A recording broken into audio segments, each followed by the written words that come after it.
सब्बान किन्ने एउटा निर्णय गर्यो भन्नुभयो नि नगरपालिकाले यो निर्णय कहिले गरे नगरपालिकाले भयो 4-5 महिना भयो मेरो 4-5 महिनामा उसले सब्बान किन्ने निर्णय गर्यो नगरपालिकासँग एम्बुलेन्स छैन नगरपालिकासँग भए त यहाँ दिइहाल्थ्यो नि होइन कुनै सङ्घ संस्थाका पनि छैनन् यहाँ छैनन् तर जस्तो रेड क्रसको एउटा छ र रेड क्रसको आफ्नै पाराले चलाउँछ उसले तर अहिले चाहिँ यहाँ अट्याच गरिदिएको छ हुनाले चाहिँ यहाँ बागलुङमा चाहिँ एम्बुलेन्स कतिवटा छ कसरी अपडेट गरिराख्नु भएको छ बाइ द केस यहाँको ड्राइभरहरूले मानेनन् धेरै ठाउँमा समस्या के देखेको छ भने एम्बुलेन्स छ तेल छ साधन सबै छ तर चलाउने मान्छेले चाहिँ कोभिडको भन्ने बित्तिकै डराएर छोड्दै हिँड्ने अर्थात् तपाईँको फोन गरे पनि नजाने त्यो अवस्था धेरै ठाउँमा देखिया हुनाले इफकेस यदि बागलुङमा त्यस्तो छ भने हामी ड्राइभर पनि प्रोभाइड गर्दैछौँ उनीहरूलाई हामीले गण्डकी प्रदेशकै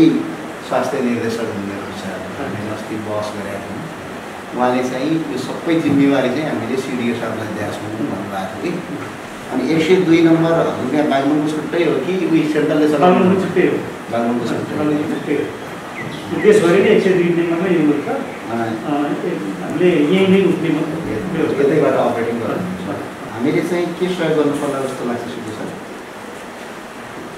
बागलुङका लागि अब बागलुङका लागि चाहिँ अब खास गरी अब एम्बुलेन्स भएपछि एम्बुलेन्समा समस्या एम्बुलेन्स होइन समस्या त सङ्ख्याको हिसाबले समस्या त छैन तर पनि कतिपय अवस्थामा के भने आवश्यक पर्दाखेरि एम्बुलेन्स जुटाउनु धेरै गाह्रो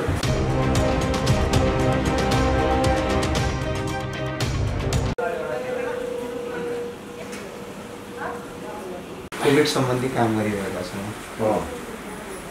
अनि अर्को के निशुल्क एम्बुलेन्स सेवाहरू दिइरहेका छौँ जानकारी दिने एम्बुलेन्सै छ एम्बुलेन्सै दिने ए निशुल्क एम्बुलेन्स सेवा दिने मतलब सेवा दिने कि सधैँलाई दिने भनेको होला होइन जस अहिलेको यो अब यसो छ अहिलेको छ नि अवस्थामा तपाईँले भन्दाखेरि जुन हामीसँग एउटा एम्बुलेन्स छ त्यो अब उहिलेको एम्बुलेन्स हो अहिले भयो कति वर्ष भयो त्यो अस्ति बिग्रेर 2 हप्ता 10 दिन त उहाँ के अरे पोखरामा बस्नु पऱ्यो त्यो बनाउनुलाई रिपेयर गर्नु त्यस्तो खालको अवस्था छ यो एम्बुलेन्स एउटा मात्रै हो एउटा मात्रै अरू किन अरू किन त्यही त गभर्मेन्ट पैसा दिन्न पैसा नदिएपछि नकिन्नु अस्पतालको त बजेट होला होइन दिन्न त्यसले बजेट कहाँ हुन्छ त्यो त हामीले माग्ने हो अब म आउँदाखेरि म 2.5 वर्ष भयो म आएको 2.5 वर्ष भयो म आउँदाखेरि त्यही एम्बुलेन्स थियो त्यही एम्बुलेन्स चलिरहेको छ अहिलेसम्म एडिसनल एम्बुलेन्स छैन नगरपालिकाको एम्बुलेन्स यहाँ छैन नगरपालिकामा त छ होला छैन त्यो पनि छैन मैले यो अहिले कस्तो रहेछ भने यो एम्बुलेन्सहरू गाउँमा छन् कि एम्बुलेन्सहरू अहिले पाउँदो रहेछ नि वार्डमा राख्नु पाउने अन्त कुनै के भन्छ सोसियल अर्गनाइजेसनले पाउने त्यस्तो खालको ठाउँमा त छ र हाम्रो अस्पतालमा त्यही एउटा एम्बुलेन्स हो त्यो हामीलाई त्यसको छ नि वास्तवमा काम त चलिरहेको छ तर पर्याप्त मात्रामा छैन त्यसले गर्दा अनि अस्ति गभर्मेन्टले के गरेछ भने हाम्रो यो अस्पताललाई एउटा सबवाहन स्वीकृति गरेको छ हाम्रोलाई मात्र होइन यो होल उसलाई अनि मैले चाहिँ के भनेको भने त्यो सबवाहन चाहिँ उसले किनिदिने भएको छ के भन्छ नगरपालिकाले उनीहरूले डिसिसन गरिदिन्छ कि त्यो के अरे तपाईँहरूले एम्बुलेन्स के अरे सबवाहन किन्ने नगरपालिकाले किनिदिन्छ भने एम्बुलेन्सलाई पनि एप्रोच गर्नुभएको छ यस डेफिनेटली एप्रोच गरेको मात्रै हो त त्यो पैसा कन्भर्ट गरिदियो यतापट्टि हामीले किन एम्बुलेन्स किन 2-2 सबवाहन चाहिन्छ सर नमस्ते नमस्ते सबवाहन चाहिँ उसले किनिदिने भएको छ हाम्रो के अरे नगरपालिकाले त्यसको पैसा हामीले यसमा युज गरौँ भन्दा नि मानेन नमाने चाहिँ हामीले के गर्छौँ सबवाहन चाहिँ एम्बुलेन्स चाहिँदैन भन्ने जस्तो भयो अब त्यो त कुनै त्यो त उनीहरूको रिडिङ हो मैले के भने निड त हामीलाई एम्बुलेन्स हो ठिकै दाउरा बढाउनेहरू अक्सिजन बढाउनु भन्ने साथीहरू निड चाहिँ हामीलाई एम्बुलेन्स हो आह्वान गरेको गरे हुनुहुन्छ अनि के भयो यसको रिजल्ट अहिले हिजो मात्रै म मुख्यमन्त्रीज्यू र त्यहाँको सचिवसँग हिजो कुरा भएको थियो कि अनि मैले त्यहाँ हिजो पनि भने हिजो के भने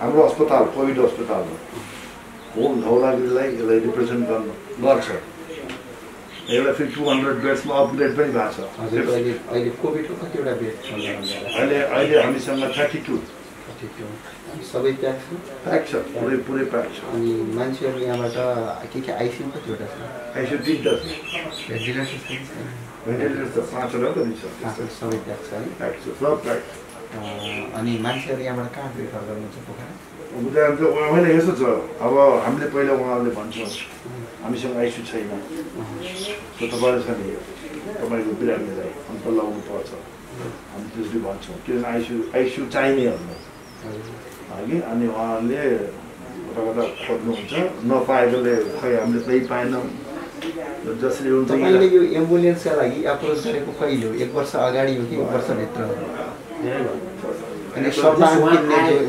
किन्ने एउटा निर्णय गर्यो भन्नुभयो नि नगरपालिकाले यो निर्णय कहिले गरे नगरपालिकाले भयो होला मेरो विचार 4-5 महिना भयो होला मेरो 4-5 महिनामा उसले सब्बान किन्ने निर्णय गर्यो नगरपालिकासँग एम्बुलेन्स छैन नगरपालिकासँग भए त यहाँ दिइहाल्थ्यो नि होइन कुनै सङ्घ संस्थाका पनि छैनन् यहाँ छैन तर जस्तो रेड क्रसको एउटा छ र रेड क्रसको आफ्नै पाराले चलाउँछ उसले तर अहिले चाहिँ यहाँ अट्याच गरिदिएको छ यहाँ भएको अट्याच गरेर उसले ऊ बोक्छ क्या कोभिडको बिरामी बोक्छ ओन्ली कोभिडको बिरामी अहिले चाहिँ सबैले समन्वय गरेर यहाँ 2-4 एम्बुलेन्स चाहिँ अहिले यहाँ मान्छेहरूको यहाँ समस्या चाहिँ कतिको आइरहेको छ जस्तै यहाँबाट बाहिर जानलाई या यो अस्पतालमा आउनका लागि नि अब अस्पतालमा आउनको लागि त अहिले गाउँपालिका नगरपालिकाले त्यहाँको छ नि के अरे सङ्घ संस्थाहरूले त पठाइराखेका छन् धेरै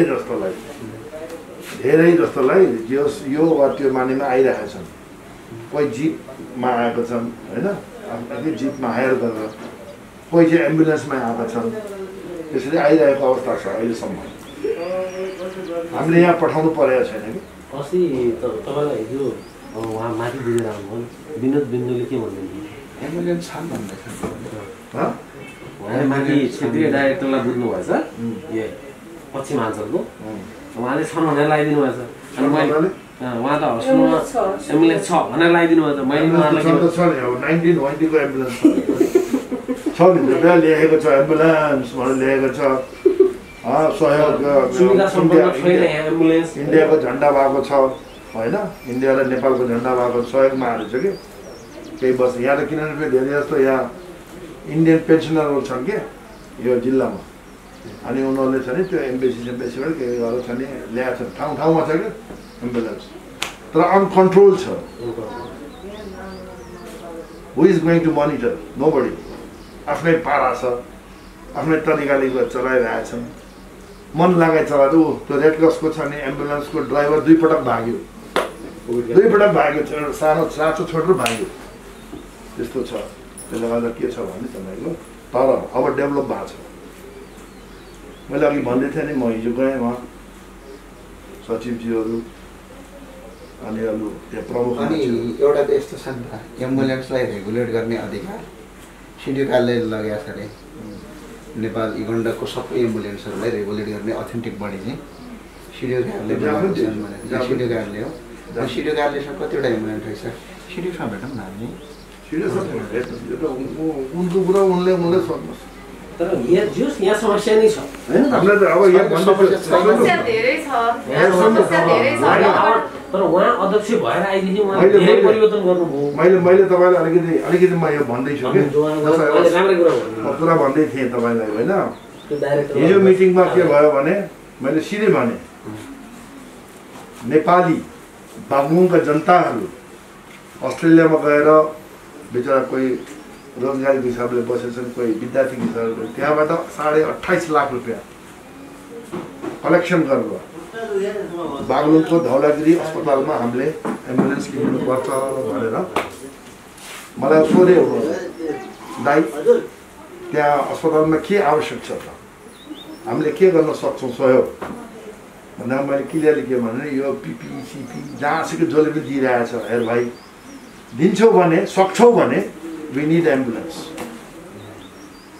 कति लाग्छ दाइ भने 28.5 लाख लाग्दो रहेछ नेपाली त्यो पनि अलि बी क्लासको आज रहेछ नि ए क्लास बी क्लास के भन्नु मतलब पुरा सुविधायुक्त भन्सार छुट भएर आउँछ नि त त्यो त भन्सार छुट हुन्छ यहाँ सुनौँ न त्यहाँबाट हुन्छ दाइ 28 लाख हामी जसरी उठाउँछौँ भन्नु त्यहाँदेखि मैले चाहिँ त्यो फोर्स भन्ने संस्थामा गएँ ल भन्नुहोस् कति लाग्छ पैसा 16.75 लाख आइसी फ्याक्ट्री प्राइस भने विदाउट ड्युटी अनि 16 लाख 16.75 त्यो पनि आइसी इन्डियन यो हो कि त्यो सुविधायुक्तवाला होइन त्यो अर्कै किसिमको होइन त्यो छ काठमाडौँहरू अरू ठुल्ठुलो सहरमा त छ त्यो फोर्सको अनि त्यसपछि यहाँ सुन्नुहोस् त्यहाँबाट मैले के क्लियरली भने उहाँहरूलाई हेर्नुहोस् बडा दुःख लाग्छ भने के हो हाम्रो छ नि नेपाली दाजुभाइ दिदीबहिनीहरू जो विदेशमा बसेर उनीहरू छन् ल किन गभर्मेन्टले गरेको खै तपाईँहरू गभर्मेन्टको सहयोग खै भएको त तपाईँले यु क्यानट डाइभर्ट इट के सहयोग गर्नुभएको छ तपाईँहरू भन्दाखेरि ओके 10 लाख हामी दिन्छौँ भनेछ नि मुखले आई डोन्ट नो उनीहरूले के गर्छन् थाहा छैन मलाई हिजो त्यही कुरा भएको मुख्यमन्त्रीज्यू कहाँ त्यहाँको सचिव अनि उहाँ मुख्यमन्त्रीको सल्लाहकारहरूसँग बसेर हजुरको बागलुङमा हामीले चाहिँ अहिले यहाँ मुख्यतया चाहिँ यताका एम्बुलेन्सहरूलाई चाहिँ हामीले के गरिरहेका छौँ भने हामीसँग पनि एम्बुलेन्स छ फोर्सकै तर के भनेपछि हामीले समस्याग्रस्त क्षेत्रहरूलाई चाहिँ हामीले प्रयोग गर्ने गर्छौँ हजुरको स्पेसल्ली हामीले एम्बुलेन्स भन्दाखेरि सर्भिस प्रोभाइड गर्ने हजुरको है अनि त्यो हिसाबले हामीले काम गरिराखेको छौँ हामीसँग फोर्सकै छ अहिले यहीँ ल्याएको छ हजुरको तर के छ भने अब यताको समस्या के छ हामीले केही दिन चलाएर यताका एम्बुलेन्सहरूलाई एक्टिभ बनाउने हाम्रो ऊ हो हाम्रो मनसा आयो र हामीले त्यसरी नै गरिराखेका छौँ मुख्य कुरा चाहिँ यहाँ चाहिँ के भइराखेको छ नगरपालिका अथवा अन्य संस्थाका एम्बुलेन्सहरूलाई ड्राइभर भाग्यो भन्नुभयो इफ अ केस ड्राइभरले काम गर्न चाह्यो भने 24 घन्टा एकजना त काम गर्न सक्दैन यदि 2 जना चाहियो भने 1 जनासम्मको ड्राइभर चाहिँ हामी अफोर्ड गरिदिन्छौँ उसको स्यालेरी 1.5 महिना 2 महिनाको हामी अफोर्ड गरिदिन्छौँ कमसेकम यहाँ यदि आवश्यकता ठहरियो भने पछाडि तर यसका लागि चाहिँ स्थानीय निकाय र यहाँको सरकारले हामीलाई अनुमति दिनु पर्यो अनुमति बिना त गर्ने कुरा भएन काम त्यो आएको हुनाले के छ कस्तो छ भनेर आज अब हामीलाई अब म एज अ चेयरपर्सन तपाईँले भन्दाखेरि हामीलाई अहिले हाम्रो नयाँ एम्बुलेन्स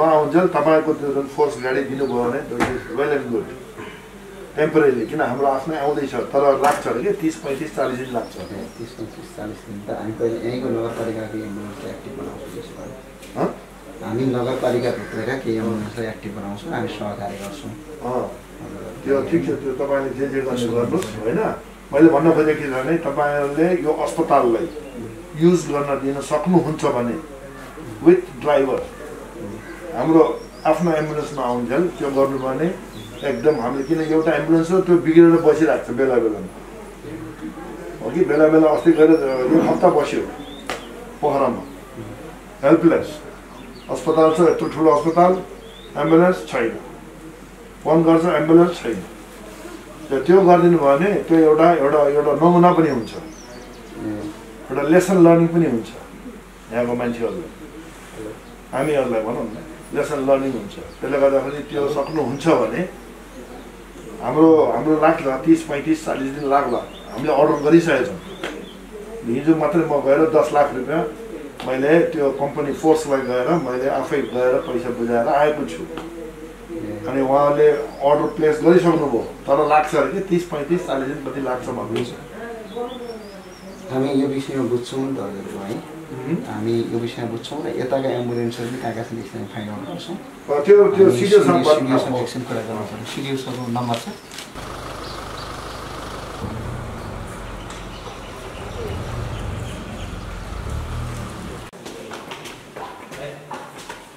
अब अहिले चाहिँ हामी चाहिँ निःशुल्क यो कोभिडको एम्बुलेन्सहरू सञ्चालन गरिरहेका छौँ र केही सामग्रीहरू स्वास्थ्य सामग्री हामीले सञ्चालन गरिरहेका छौँ अब यो अभियानमा चाहिँ अहिले हामीले यसको एउटा संयोजक चाहिँ अहिले यसलाई चाहिँ हामीले सर्वेन्द्र खनाललाई बनाएका छौँ म चाहिँ यो अभियानको प्रवक्ता सर्वेन्द्र खनाल के अभियान हुनुपर्ने हाम्रो निःशुल्क कोभिड एम्बुलेन्स सेवा भनेर त्यसै गरेर सुरु गर्ने तयारी गर्दैछौँ। पहिलो चरणमा काठमाडौँमा गऱ्यौँ र अहिले गण्डकमा हामी छिरेका छौँ।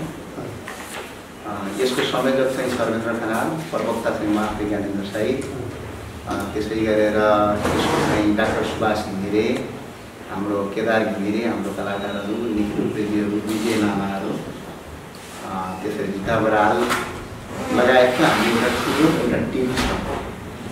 अनि यसमा चाहिँ हामी के गर्छौँ भने जहाँ एम्बुलेन्सको अप्ठ्यारो परिस्थिति भएको छ, जहाँ अहिले कोभिडको एम्बुलेन्सहरूमा बोक्नलाई अप्ठ्यारो अवस्था छ, त्यहाँ चाहिँ एम्बुलेन्स चाहिँ कसरी सञ्चालन गर्ने जस्ता हामीले 3-4वटा कुराहरू फेसिलिटेट गर्छौँ। पहिला कुरा स्थानीय तहमा भएको एम्बुलेन्सलाई 100% अपग्रेड गर्ने। दोस्रो कुरा चाहिँ इमर्जेन्सी परेका खण्डमा हाम्रो एम्बुलेन्स पनि प्रयोग गर्न पाउने गरेर हामीले अहिले एम्बुलेन्स ल्याएर हामी माग छौँ। हामी यहाँभन्दा अगाडि चाहिँ पोखरामा अब अहिले चाहिँ प्रदेश निर्देशक हुनु कि उहाँ नाम के अरे हाम्रो उहाँसँग हाम्रो मिटिङ भएको थियो। उहाँले चाहिँ के भन्नु भने एम्बुलेन्सको पुरै जिम्मेवारी चाहिँ अहिले हाम्रो प्रदेशमा प्रत्येक जिल्लाका सिडिओ साहबहरूले चाहिँ त्यसलाई कन्ट्रोल गर्नुहुन्छ भन्ने कुरा उहाँले हामीलाई सुनाउनु भयो। त्यो गर्नु हुँदाखेरि पहिलो कुरा चाहिँ बागलुङमा चाहिँ अहिले हामीले अञ्चल अस्पतालको पनि एकपटक हामीले भेटघाट गऱ्यौँ। अञ्चल अस्पतालमा चाहिँ उहाँले चाहिँ पुरानो एम्बुलेन्स छ, अहिले अलिकति नयाँ आउनु समय लागिराखेको छ, नगरपालिकाले चाहिँ एम्बुलेन्सभन्दा पनि बरु लास पुग्ने भेहिकल चाहिँ किन भनेर उ गरेर हामीले एम्बुलेन्स दिएन भनेर गुनासो सुनियो। त्यो हुनाले चाहिँ यहाँ बागलुङमा चाहिँ एम्बुलेन्स कतिवटा छ, कसरी अपडेट गरिराख्नु भएको छ, बाइ द केस यहाँको ड्राइभरहरूले मानेनन्। धेरै ठाउँमा समस्या के देखेको छ भने एम्बुलेन्स छ, तेल छ, साधन सबै छ, तर चलाउने मान्छेले चाहिँ कोभिडको भन्ने बित्तिकै डराएर छोड्दै हिँड्ने अर्थात् तपाईँको फोन गरे पनि नजाने त्यो अवस्था धेरै ठाउँमा देखिया हुनाले इफ केस यदि बागलुङमा त्यस्तो छ भने हामी ड्राइभर पनि प्रोभाइड गर्दैछौँ उनीहरूलाई। कमसेकम यो साधन छ भने त्यसको हामीले लाग्ने कमसेकम केही महिनाका लागि वेजेस पनि हामी बियर गरौँला भनेर हामी बसेका छौँ। त्यो हुनाले बागलुङमा चाहिँ पहिलो फर्स्ट प्रायोरिटी बागलुङमा के छ, कस्तो छ, कतिवटा एम्बुलेन्स चलिराखेका छन् अहिले बागलुङमा। यो चाहिँ सिडी उहाँहरूले हामीलाई चाहिँ सिडिओ साहबले अहिले कन्ट्रोल गरिराख्नु भएको छ। 11वटा जिल्लाको प्रत्येक सिडिओ साहबले भने हुनाले म चाहिँ हामी चाहिँ सिडिओ कार्यालयमा आएका थियौँ। अब सबैसँग भेट भयो, यो चाहिँ खुसीको कुरा। मेरो यति नै हो कुरा। अब उहाँ चाहिँ सम्पूर्णलाई नमस्कार। म चाहिँ मेरो पेसा चाहिँ नर्स र अहिले चाहिँ मैले चाहिँ बागलुङमा चाहिँ जुन कम्युनिटीमा भइरहेको छ, जुन सङ्क्रमित हुनुहुन्छ अनि पोजिटिभ केस भएकोलाई चाहिँ म चाहिँ होम आइसोलेसनमै गएर उहाँहरूलाई काउन्सिलिङ, साइकोलोजिकली सपोर्ट अनि टेलिकम्युनिकेसन गरेर पनि यो अहिले गण्डकी प्रदेशदेखि चाहिँ हाम्रो कोभिड नर्स समूह छ जुन चाहिँ मन्त्रालयदेखि नै हामीले चाहिँ अहिले कोअर्डिनेसन गरेर त्यसबाट पनि काम गरिरहेको छौँ। र अहिले म विभिन्न संस्था जस्तै उहाँहरूसँगबाट हामीले उहाँहरू भयो, त्यसपछि हाम्रो सानो प्रयास भन्ने छ कोभिड हेल्पलाइन, त्योबाट पनि गण्डकी प्रदेशबाट पनि गरिरहेको छु। र बागलुङ नगरपालिकामा मात्रै नभएर म चाहिँ विभिन्न अरू गाउँहरूमा जहाँ सङ्क्रमितहरू बढी हुनुभएको छ र जहाँबाट मलाई फोन आइरहेको छ, म त्यहाँ गएर चाहिँ होम आइसोलेसनमा गएर चाहिँ केयरहरू गरिरहेको छु। बागलुङ नगरपालिका र विभिन्न ठाउँहरू जस्तै काठमाडौँ, चितवन, बुटोलबाट पनि भएको छ र 300 जनामा जुन होम आइसोलेसनमा बस्नुभएको थियो अहिलेसम्म चाहिँ 2 जना केस मात्रै एक्सपायर हुनुभयो। जुन दिन हेरेर आएको थियौँ हामी त्यही दिनमै हामीले जुन हाई सेन्टरमा रिफर गरेको थियौँ गएर जुन गलकोट नगरपालिकामा 2 नम्बरमा 2 जनाको त्यही दिन, 1 जना चाहिँ हामी आउने दिनमै चेक गरेर आउने दिनमै केस एक्सपायर भएको र त्यो अर्को भोलिपल्ट र अहिलेसम्म चाहिँ मिनिमम 300 चाहिँ हामीले गरिसक्यौँ र 2 जना बाहेक अरू सबै होम आइसोलेसनमा चाहिँ हामीले काउन्सिलिङ प्लस साइकोलोजिकली सपोर्ट मेडिसिनहरू गरेर अहिले चाहिँ पहिलाको रिकभरी स्टेजमै आइसक्नु भएको छ कि त्यसरी चाहिँ अब काम गरिरहेको छौँ। र मेन भनेको चाहिँ यहाँ चाहिँ अब चाहिँ फैलिने भनेको त थाहा छँदैछ, एकदम सिरियस भइसकेपछि मात्रै मान्छेहरूले हस्पिटलमा लगिरहेको छ पेसेन्ट होइन। तर त्योभन्दा अगाडि नै हामीले चाहिँ काउन्सिलिङ गर्न सक्यौँ भने होममा गएर भिजिट गरेर उनीहरूलाई चाहिँ अहिले नर्मल्ली मान्छेलाई हाम्रो शरीरमा चाहिँ अक्सिजन लेभल कति चाहिन्छ भन्ने पनि थाहा छैन क्या। बल्ल अहिले थाहा भयो कि हाम्रो शरीरमा अक्सिजन लेभल 90बाट 90 to 100 चाहिँ अहिलेको नर्मल हुनुपर्ने रहेछ। तर कोभिडले गर्दाखेरि 90को भन्दा तल भयो भने हामी इमिडिएट हस्पिटल जानुपर्ने रहेछ। अनि हाम्रो बडीमा चाहिँ टेम्परेचर कति हुनुपर्ने रहेछ त्यो पनि थाहा छैन कि।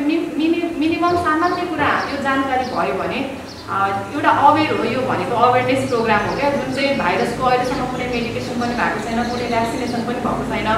हामीले कम्युनिटीमा गएर एज म कम्युनिटी नर्स भएको हुनाले चाहिँ ब्याचलर डिग्री मास्टर पनि मेरो कम्युनिटी भएको हुनाले कम्युनिटीमै हामीले यो कुरा कन्ट्रोल गर्न सक्यौँ भने फर्दर हामी धेरै कुराबाट चाहिँ हामी हुन सक्छौँ क्या। त्यही भएर मेन फोकस चाहिँ हामीले चाहिँ कम्युनिटीमा दिनुपर्छ जस्तो लागेर चाहिँ त्यही कुरा चाहिँ हजुरहरूसँग हामी त्यसरी राख्न आएको।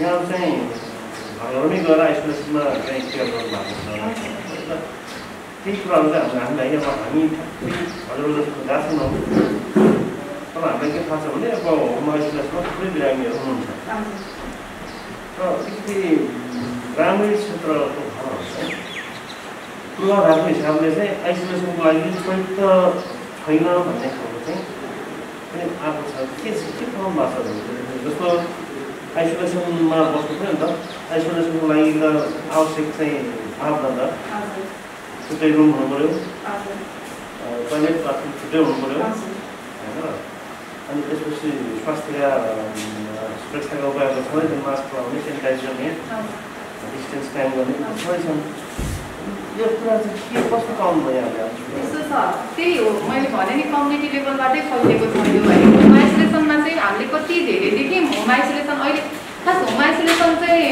किन यसरी उ गऱ्यो भन्दाखेरि होम आइसोलेसनमा राख्यो भने बिरामीहरूको आफन्तहरूलाई पनि अब उ गर्न सजिलो होला होइन उनीहरूको मनोबल बढ्छ घर परिवारमा बसिसकेपछि तर उनीहरूले मेन्टेन नगरेको हुनाले एकदम फैलिरहेको छ कि म चाहिँ जुन नगरपालिकामा अस्ति गलकोट नगरपालिकामा मिनिमम 50जना चाहिँ हामीले कोभिड पेसेन्टलाई हामीले आइसोलेसनमै गएर हेऱ्यौँ हामीले है।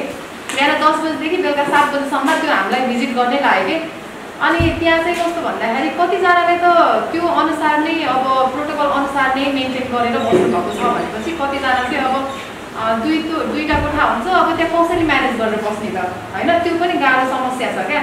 त्यस्तो ठाउँलाई चाहिँ के गर्नु पऱ्यो भन्दाखेरि पहिला योभन्दा अगाडिको फेजमा चाहिँ स्कुलमा आइसोलेसनहरू बनाएर उ गरेको चाहिँ कति सजिलो भएको थियो होइन विभिन्न भवनहरूमा बनाएको थियो त्यसरी म्यानेज गर्थ्यो भने पनि अलिक कम हुन चाहिँ अलिक हुन्छ जस्तो लाग्छ क्या।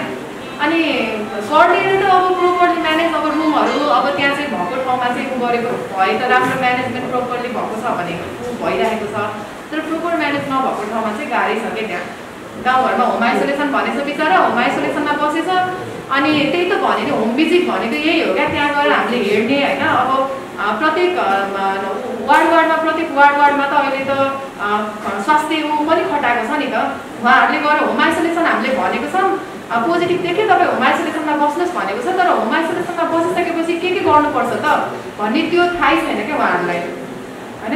त्यसरी नै हामीले हेर्दै सिकाउँदै गइरहेको छ कम्युनिटीमा फैलेको कारणले त्यही हो। हामीलाई चाहिँ वास्तविकता केसहरू एकछिन सरबाट सुनाउँ न कस्तो भइरहेको छ के छ कतिवटा केसहरू अब एम्बुलेन्सहरूको अवस्था के छ। हाम्रो जिल्लामा सर्वप्रथम त यो निःशुल्क कोभिड एम्बुलेन्स सेवा सही लगायतको टिमलाई म यहाँ बागलुङ जिल्लामा स्वागत गर्न चाहन्छु। अब अहिलेको अवस्थामा खास गरी एम्बुलेन्स नै अब यहाँको टार्गेट भएको कारणले गर्दा यहाँ अहिले चालु हालतमा रहेका एम्बुलेन्स चलाउन सकिने चाहिँ 10वटा एम्बुलेन्सहरू रहेका छन्। 10वटा छ। यहाँले भने जस्तै एउटा चाहिँ भीमगिठे स्वास्थ्य चौकीको एम्बुलेन्समा चाहिँ चालक नभएको भन्ने हामीले रिपोर्ट पाएका छौँ। अरूमा त चालक छन् सबैमा चालक छन् र चालु हालतमा छन्। हामीले 102 नम्बरलाई हटलाइन 102 नम्बर फोन नम्बरलाई हटलाइन बनाएर त्यसमा परिचालन गरिरहेको अवस्था छ। र अहिले हामीले जिल्लामा चाहिँ अब 3वटा एम्बुलेन्स हामीले जतिखेर पनि परिचालन गर्न सक्ने गरिराखेको छ। अरू चाहिँ तत्त ठाउँमै सदरमुकाममा चाहिँ 3वटा मात्रै छन् अहिले नगरपालिकाको रेड क्रसको र हस्पिटल अनि अरू चाहिँ नजिक पनि छन् तर तत्त ठाउँमै छन् किनभने त्यतातिर बिरामी भयो भने तुरुन्तै लिएर आउनुपर्ने हुन्छ। नगरपालिकाले आफ्नो एम्बुलेन्स किनेको छ। नगरपालिकाको एम्बुलेन्स पनि छ एउटा पहिलो पाटामा अर्को चौरमा विभिन्न दाताहरूबाट उपलब्ध भएको नगरपालिका हामी खरिद गरेको पनि छ। एउटा रेड क्रसको पनि छ। निःशुल्क छ कि सशुल्क हो? यो चाहिँ के खरिद कसरी गरियो भने मैले त्यति शुल्क ए नगरपालिकाको त निःशुल्क, हस्पिटलको निःशुल्कै हो। हजुर, अरू चाहिँ अब प्राइभेट सेक्टर त होइन, तर यो बिहानी सहकारी संस्था भन्ने एउटा चाहिँ सहकारीले सञ्चालन गरेको चाहिँ सशुल्क पनि छ। अब स्थानीय तहका पनि कतिपय सशुल्क हुनसक्छ, किनभने आम्दानीको स्रोत पनि हो त्यो कारणले गर्दा।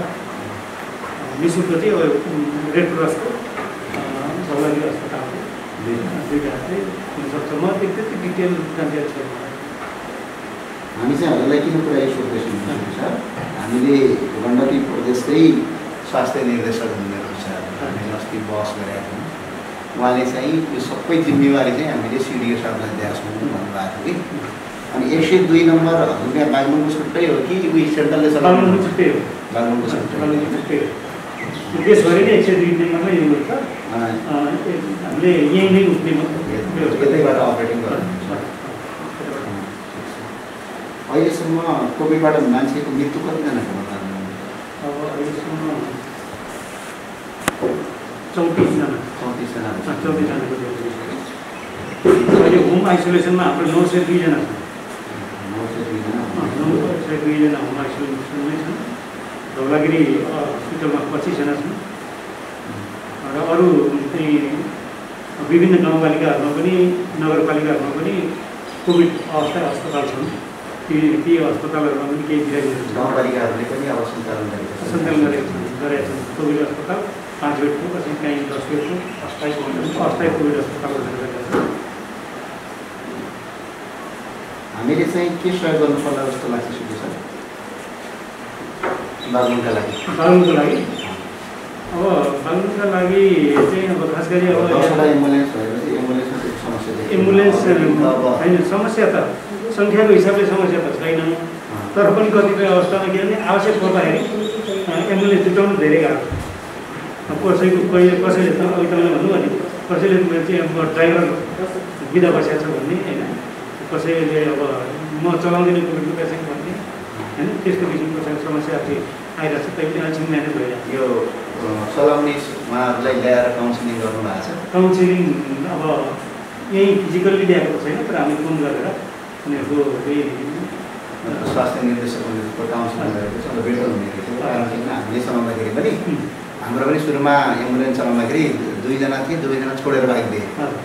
अब अहिले गरिरहेको केटाहरूले लास्टसम्म बोकिराखेका छ किनभने त्यो काउन्सिलिङको कुरा हो। किनभने कोभिड लाग्ने बित्तिकै मर्ने होइन नि त।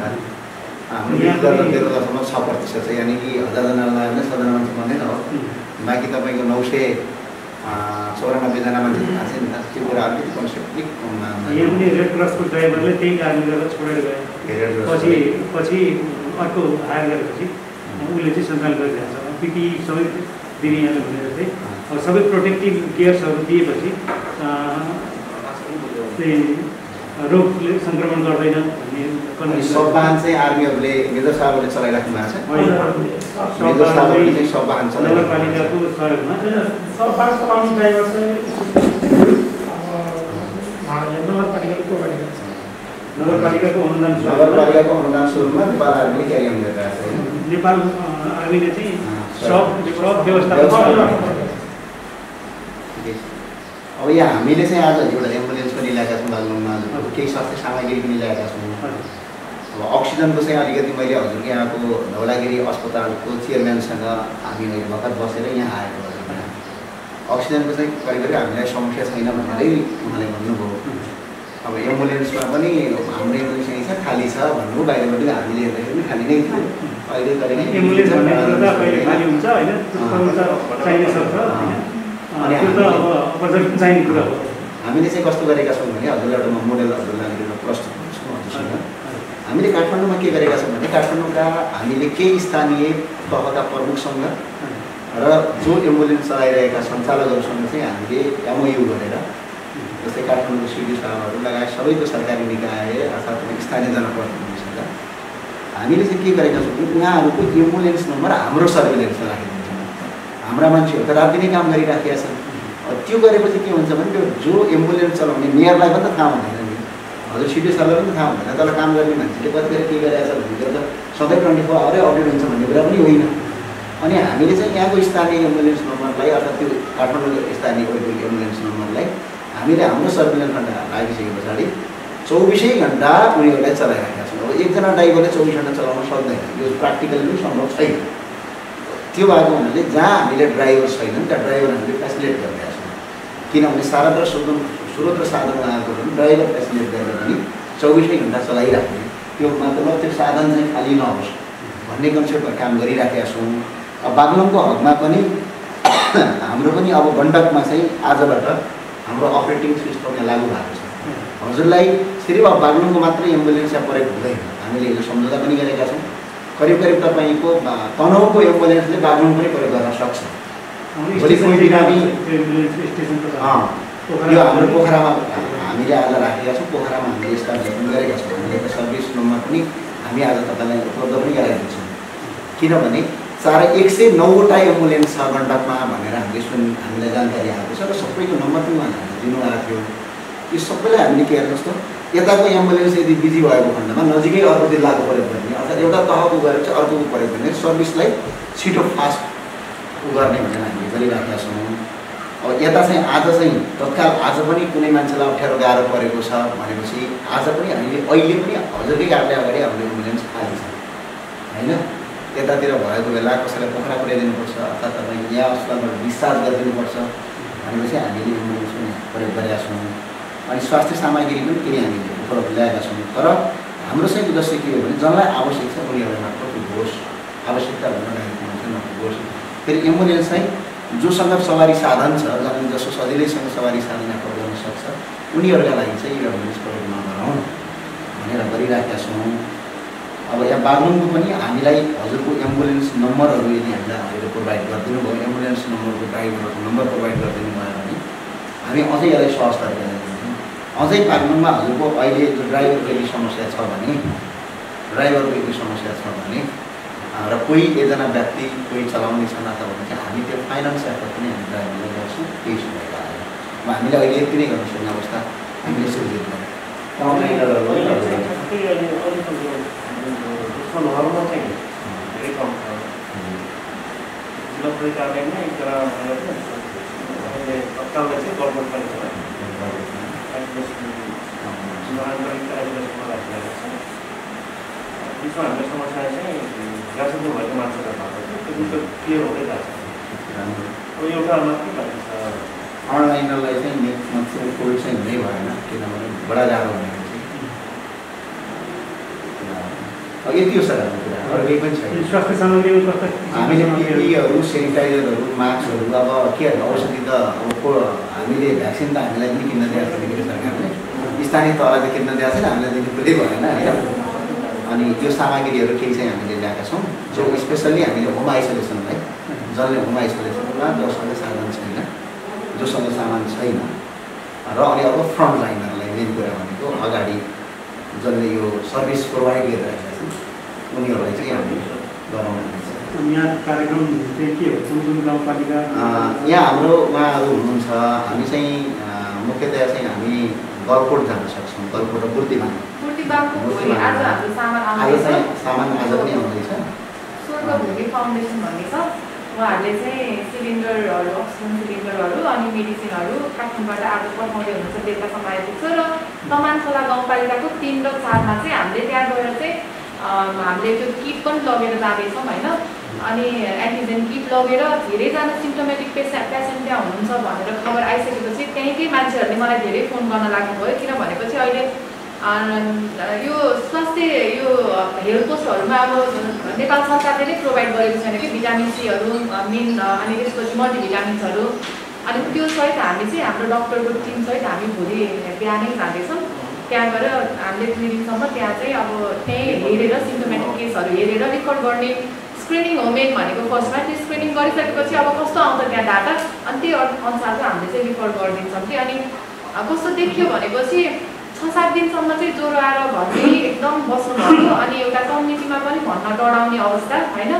अनि लास्ट स्टेजमा आइसकेपछि टाइफाइड भन्यो, लास्ट स्टेजमा चाहिँ अक्सिजन अक्सिजन लेभल हामीले 22 सम्मको पनि हामीले भेटाएर सफलमा जोनलमा लग्दा बेड नपाएर सफलमा लगेर हामीले पोखराको मणिपालमा रिफर गरेर अहिले त्यो केस पनि रिकभर भएको छ कि त्यस्तो केस भेटाएको छौँ कि हामीले होम भिजिटमै गएर। अनि त्यसैको लागि अहिले हामी तमान खोलामा जाँदैछौँ, तमान खोला र अनि बुर्तिबाङको बजारमा पनि हामीले गर्दैछौँ। यो हाम्रो जिल्लामा 7000 किट आइसकेको छ होइन, एन्टिजेन आइसकेको छ र हाम्रो डिसिसिएमसीले के निर्णय गरेको छ भने यस्तो चाहिँ भनौँ न पिसिआर टेस्ट लगायत एन्टिजेन टेस्ट चाहिँ स्थानीय तहको समन्वयमा स्थानीय तहको स्वीकृतिमा मात्रै गर्न त्यो डिसिसिएमसीको निर्णय हो। त्यही त्यसै अब यहाँले स्थानीय तहसँग समन्वय गरेर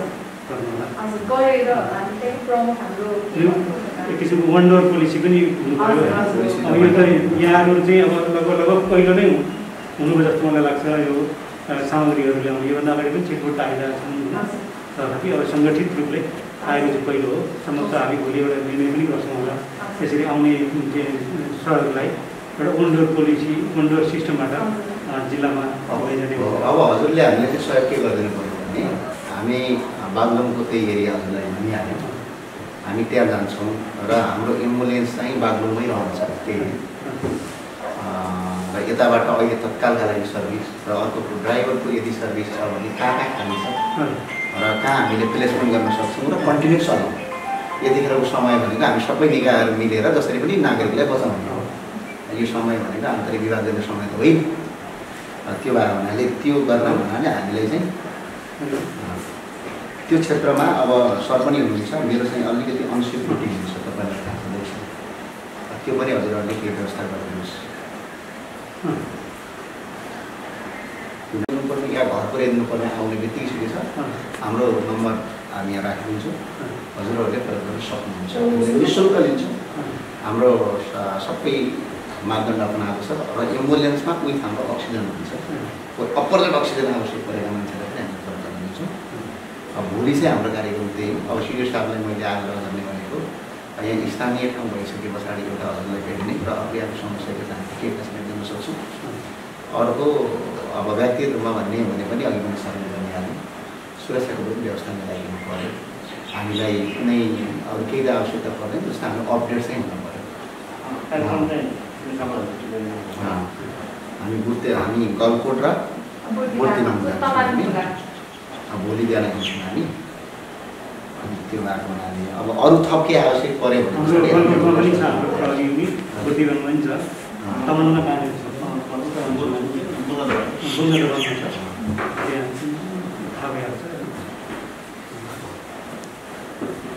अनि अर्को कुरा, तपाईँ सबै राष्ट्र सेवकलाई मेरो चाहिँ उच्च सम्मान छ। यसरी काम गरिराख्नु भएको छ, सबभन्दा ठुलो कुरा फ्रन्टलाइनरहरूलाई है। अब मुखले भन्नुभयो के गर्न सक्ने अवस्था छैन, भत्ता पनि पाउनु भएको छैन होला। अब यो पीडा छ, पीडै छैन, वास्तवमा पीडा छ। किनभने कहिलेकाहीँ हामी सुनिन्छ क्या, अब हुन त अफिसरहरू हुनुभयो हजुरहरू तल्लो दर्जामा साँच्चै भनेको घरको भाडा तिर्न सक्ने अवस्था छैन कि अहिलेसम्म भत्ता पाएको छैन। यो चाहिँ अलिकति राज्य र सरकारले पनि यसरी राष्ट्र सेवाहरूलाई हाम्रो धारणा छ। छिट्टै अब आशा गरौँ स्थानीय तहलाई पनि सरकारले चाहिँ भ्याक्सिन किन्ने अनुमति दियोस् है। आज पनि हामी सर्वत्रमा जाँदैछौँ हजुरको स्थानीय तह, किनभने स्थानीय तहले भ्याक्सिन चाहिँ कस्तो हुने रहेछ भने सर, यसो मैले हेरेँ हुन्छ जस्तो अमेरिका युरोपहरूमा मास्क लाउनु छोडिसक्यो। भ्याक्सिनले तपाईँको 99% करिब काम गर्दो रहेछ। अर्थात् त्यसलाई कोभिड लागिहाले पनि लक्षण देखा परे पनि त्यसलाई अप्ठ्यारो गर्दैन रहेछ कि। भने अब त्यो भ्याक्सिनको वास्तवमा प्राइस चाहिँ भन्ने भने तपाईँको $2 छ। अब अहिले खुला किन्ने भने $4 हो क्या। अब कन्ट्याक्ट गऱ्यो भने $2 देखि $3 भने एकजना नेपाली बराबर 1000 रुपियाँ खर्च गरेर पुग्यो कि 1000 रुपियाँमा नेपालीको ज्यान बच्छ भन्नु नि त। मेरो चाहिँ आग्रह चाहिँ के छ भने मैले त सिधै पनि भनेको कि यदि किन्न सक्दैन सरकारले भने 1000 रुपियाँ उठाउ भन्दा नि हुन्छ कि, मान्छे त बाँच्नु पऱ्यो नि त्यतिखेर। ठुलो रकम पनि होइन। अब हिजो चाइनाले 10 लाख दिने भनेको छ अरे, चाइना इन्डियाले 10 लाख मागेर कहिले हुन्छ, हुँदै हुँदैन। 2,64 लाख जनसङ्ख्या चाहिँ त्यही हो। अब सुरक्षित रहनु होला सरहरू होइन, सबै अब त्यही हामीभन्दा बढी गरिराख्नु भएको छ।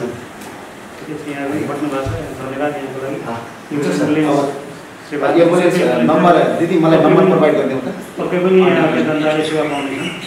अब कतिपय अवस्थामा गरिब परिवारका व्यक्तिहरू पनि भइरहेका हुन्छन् होइन, सेवा नपाइरहेका।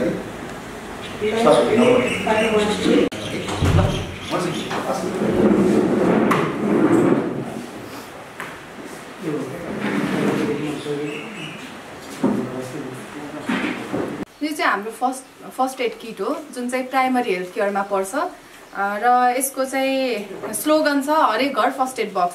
प्रत्येकको घरमा चाहिँ अहिले चाहिँ प्राथमिक उपचारको बाकस हुनुपर्छ भनेर चाहिँ हामीले चाहिँ 2018 देखि चाहिँ यो प्रोजेक्ट चाहिँ स्टार्ट गरेको छौँ र यो संस्थाको नाम वेलनेस टिम हो। यो नन प्रफिट अर्गनाइजेसन हो र यो संस्थाको म आफै प्रेसिडेन्ट हो र चाहिँ यो बक्स चाहिँ हामीले कसरी सुरुवात गऱ्यौँ त, प्राइमरी हेल्थ केयर किन इम्पोर्टेन्ट छ, यो किन यति बनाएर घरमा राख्यौँ भने कसरी सुरक्षित हुन सक्छौँ त भनेर चाहिँ हामीले यो फर्स्ट एड बनाएको, जुन चाहिँ एउटा म 2018 मा चाहिँ बिएन पढ्दाखेरि 17 मा बिएनको हामी चाहिँ यो सर्वे गर्न जाँदाखेरि एउटा राजधानी जस्तो ठाउँमा काठमाडौँको बुङमती भन्ने ठाउँमा चाहिँ एउटा आमाले चाहिँ खन्दै गर्दा हामीले त्यो सर्वे गरिरहेको थियौँ कि खन्ने टाइममा उहाँसँग कुरा गर्दाखेरि उहाँको खुट्टामा चाहिँ चोट लाग्यो।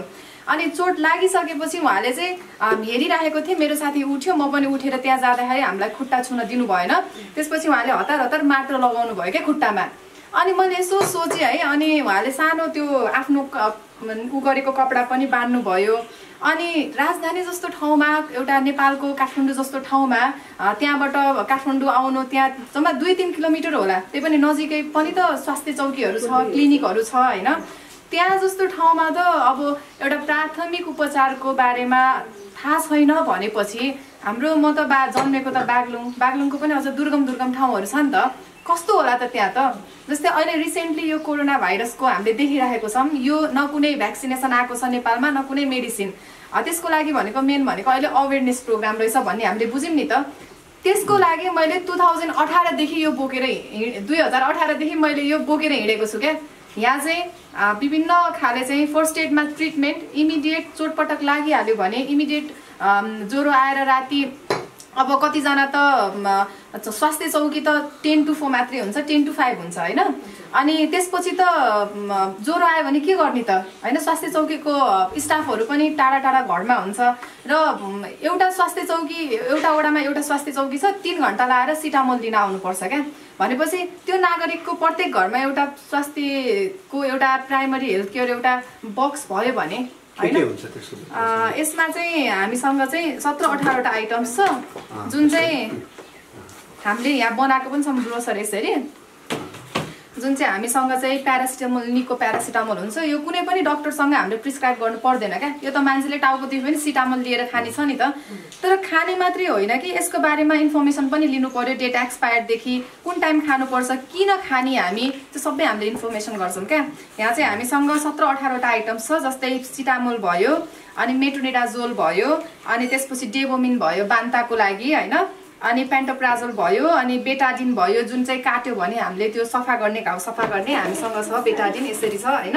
अनि गाउँघरमा त 5 वर्ष मुनिको बच्चाहरूलाई पनि ज्वरोहरू आउँछ नि त, त्यसको लागि चाहिँ हामीसँग चाहिँ यो सिरप पनि छ, प्यारासिटामोल सिरप छ, अनि हिल गार्ड छ, अनि ओआरएस भयो, जीवनजलहरू भयो। अनि त्यसपछि हामीसँग चाहिँ ह्यान्डी प्लास हुन्छ, हात काटेपछि हामी बजारमा सहरमा बसेको मान्छे पनि हात घरमा एउटा मेडिकल किट हुँदैन, दक्कुर्दै पसलमा जान्छौँ क्या ह्यान्डी प्लास लिन होइन। ह्यान्डी प्लास भयो, कटन गज ब्यान्डेज हुन्छ, क्रिप ब्यान्डेज हुन्छ, नेल कटर, सिजर। अझ पनि हाम्रो कस्तो छ भन्दाखेरि मेरै हजुरबुवाले अझै पनि नङ काट्दाखेरि बिलेटले, काँसीले काट्नुहुन्छ क्या होइन। मेन भनेको पर्सनल हाइजिन मेन्टेन गर्ने हो नि त। अनि सिजर, नेल कटर, मास्क भयो, ग्लोभ्स भयो, अहिले देखिहाल्नु भयो कोरोनाले गर्दा कति भइरहेको छ होइन। अनि त्यसपछि कटन बड्सहरू भयो, थर्मोमिटर भयो मेन अहिले चाहिने होइन। अनि त्यसपछि यही प्यारासिटामोल सिरपहरू गरेर 17-18 वटा आइटम्स छ, जुन चाहिँ डक्टरको प्रिस्क्राइब बिना नै हामीले युज गर्न सकिन्छ। अनि यसको चाहिँ अब दिने मात्रै होइन कि यसको बारेमा चाहिँ कुन औषधि कति बेला खाने होइन, अनि त्यसको डोज अनुसार सबै यहाँ राखेको छौँ हामीले। अनि अर्को कुरा चाहिँ मान्छेहरूले चाहिँ के गर्छन् भन्दाखेरि अझ पनि देख्नुभएको छ होला, आँखामा हाल्ने औषधि खोलेको 1 महिनापछि युज गर्न मिल्दैन, तर गाउँघरमा पोको पारेर राखेको हुन्छ कि कालो बनाएर 6-7 महिना 2-3 वर्षपछि पनि त्यो युज गरेको हुन्छ है। त्यही भएर मेन भनेको अहिले हामीले प्राथमिक उपचारलाई जोड बढी दिएको छौँ र ग्रासरुट लेभलदेखि नै हामीले यसरी काम गरेको छौँ। यही फर्स्ट एड बक्स। हस्, थ्याङ्क यू।